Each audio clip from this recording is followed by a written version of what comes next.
Salam alaikum. Aujourd'hui, on va parler de la lettre Tha.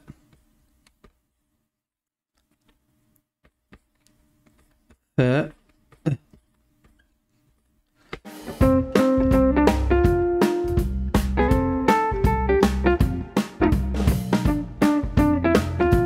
Qui est l'équivalent un peu de T en français, mais plutôt TH en anglais. Alors cette lettre, la lettre donc Tha, ça se prononce Tha et non pas Atta comme on a vu sur la vidéo précédente. Tha s'écrit de cette manière. Alors Atta qu'on a vu la dernière fois s'écrit comme ça avec deux points au-dessus. Et bien Tha, la seule différence c'est qu'il y a un troisième point. Et en fait, ça se prononce th au lieu de t. En anglais, on a beaucoup ça. Souvent, c'est th en anglais. En français, il n'y a pas vraiment l'équivalent. C'est t tout court. Mais en anglais, il y a beaucoup ça. Et donc, sachez que tout ce que j'ai dit sur la lettre t, ta, dans la vidéo précédente, s'applique exactement à cette lettre, à une exception près. Qui est que à la fin d'un mot, donc on avait dans la vidéo précédente, on avait T qui peut s'écrire à la fin d'un mot sous cette forme, et bien Tha ne s'écrit pas sous cette forme. C'est la seule différence, mais sinon c'est exactement pareil. Très bien, alors on va quand même voir comment ça s'écrit.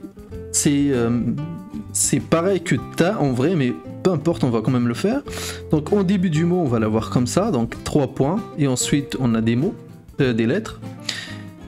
Comme dans le mot, par exemple, Thawron, qui veut dire un taureau. Mais ce qui nous importe ici, c'est qu'on a ici la lettre Tha, donc la petite pointe, et 3 points au-dessus. On peut la voir au milieu du mot, donc soit attaché à ce qui la précède et ensuite attaché à ce qui suit. Comme dans le... Je vais essayer de trouver un mot. Les tha'amun par exemple. Les tha'amun, c'est une sorte de voile qu'on met sur le visage. Mais ce qui nous importe ici, c'est de voir que Tha, elle est là. La petite pointe avec 3 points. Les tha'amun. Alors on ne lit pas les ta'amun, mais les tha'amun. On peut aussi la voir donc au milieu de mots, mais elle n'est pas attachée donc à ce qui la précède. Comme ça.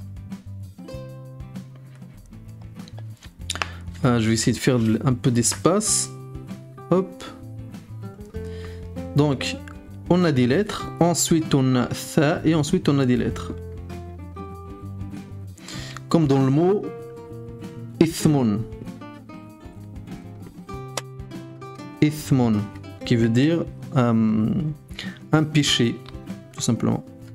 Et à la fin du mot, on peut la trouver sous deux formes, soit attachée à ce qui la précède, comme ça. Donc on retrouve Tha à la fin. Soit elle est à la fin, mais n'est pas attachée à ce qui la précède, comme ça. Ici, comme dans le mot harthun. Harthun. Donc, ce qui nous intéresse ici, c'est de voir que on a Tha qui termine le mot, mais qui est toute seule. Et pour vous aider à les repérer, j'ai préparé un verset. J'ai préparé ce verset-là où on va essayer de repérer Tha.